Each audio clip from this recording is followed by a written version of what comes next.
السلام عليكم ورحمة الله وبركاته. ازيكم حبايبي؟ عاملين ايه؟ معكم اسماء الجندي، والنهارده هنعمل مخلل القرنبيط بطريقة سهلة جدا، وازاي يطلع معاكي مقرمش من اول قطعة لاخر قطعة. قلنا طبعا دلوقتي هو كتير جدا في السوق، وقلنا نعمل منه مخلل، وان شاء الله نخزن منه كمان لفصل الصيف، وهنزل لكم على طول ان شاء الله الفيديو بعد دوت بتاعة التخزين، وهيفضل معاكي من السنة للسنة. اول حاجة كده يا جماعة، معايا قرنبيطاية واحدة، وطبعا على حسب الكمية اللي انت عايزة تخلليها كتير او قليل. وقطعتها زي ما انتوا شايفين كده، الورد بتاعها قطع صغيرة، ما ينفعش قطع كبيرة، زي ما انتوا شايفين قطع صغيرة. وبعد كده تغسليها وتسيبيها تصفى من المية. دي اول خطوة. تاني خطوة بقى يا جماعة هنخش عليها دلوقتي، وهي المية المغلية.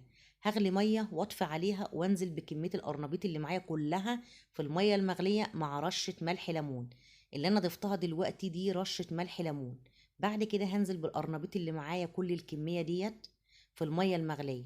طب ايه لازمة ملح الليمون ده؟ مادة حافظة للقرنبيط المية المغلية، علشان تاكلي مخلل سريع، ويجي معاكي تاكلي منه بعد 3 ايام.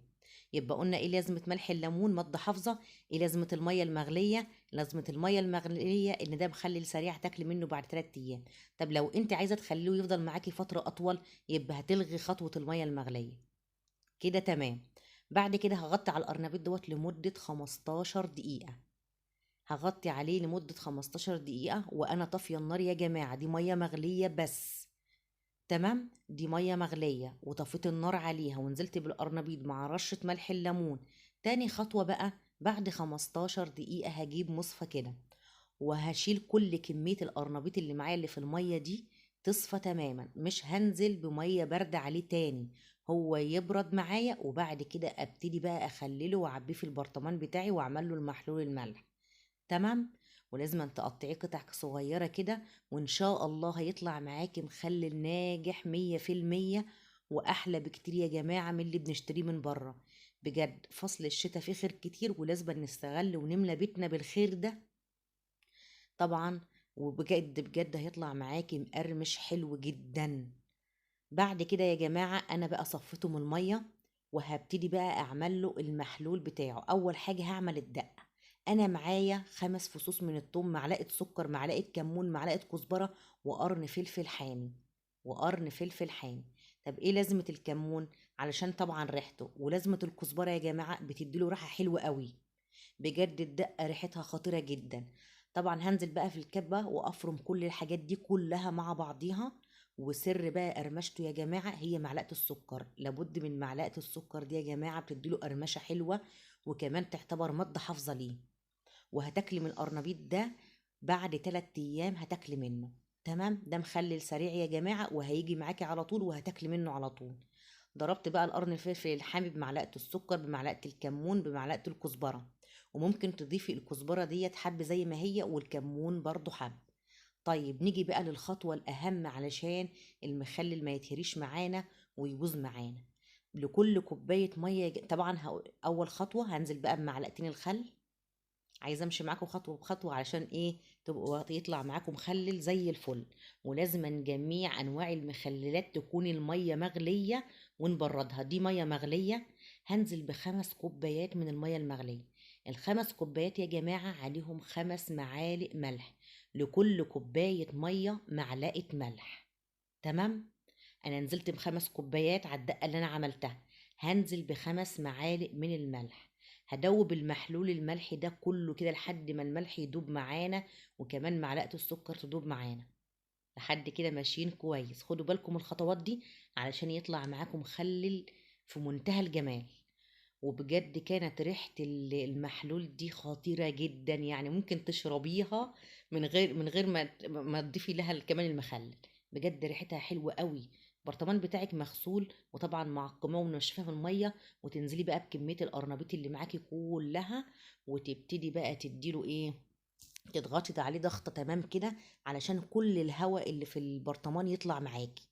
اهم حاجه الضغطه دي في المخللات حلوه قوي، عشان الهواء ده كله يطلع، وما يسببش ليكي عفن، ولا يسبب ليكي ايه، ان المخلل اللي معاكي يفسد. تمام.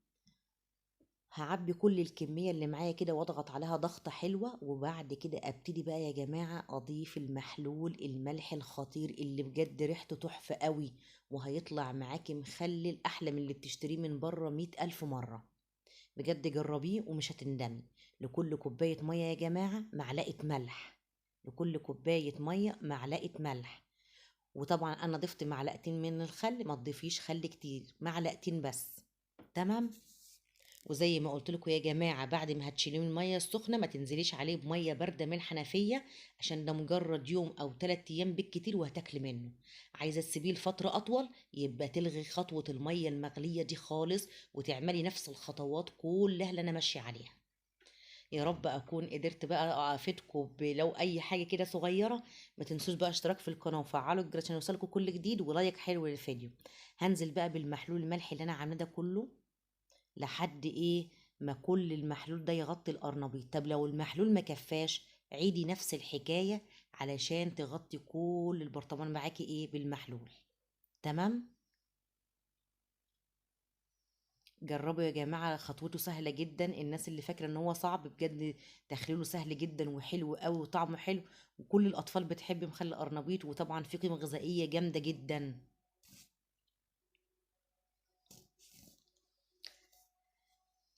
وبعد كده بقى هنجيب كيس كده من اكياس التلاجة ونغطي بقى البرطمان، وبعد 3 ايام كلي منه، هيطلع معاكي مخلل حلو قوي. بجد استغلوا الحاجات دي يا جماعة، وابتدوا بقى اعملوا الحاجات دي بجد حلوة قوي في البيت، بدل ما نشتريها بره مش عارفين مصدرها ايه. بجد استغلوا الحاجات دي، حلو قوي وطعمها حلو. وكده خلصنا يا جماعة مخلي قرنبيط. ان شاء الله هنزل لكم فيديو بعد دوت طريقة تخزينه، وازاي يفضل معاكي من السنة للسنة، وتستغلي بقى في فصل الصيف على فطار على غدا. بجد يا جماعة استغلوا في فصل الشتاء كده، وابتدوا خزنوا الحاجات كل اللي تنفع تتخزن خزنوها. ان شاء الله تكون بكمية قليلة، بس بجد هتلاقيها بعد كده وهتوفر معاكي جامد جدا. وادي مخلي قرنبيط يا جماعة خلص، ولون الدقة جميل جدا. والسلام عليكم ورحمة الله وبركاته.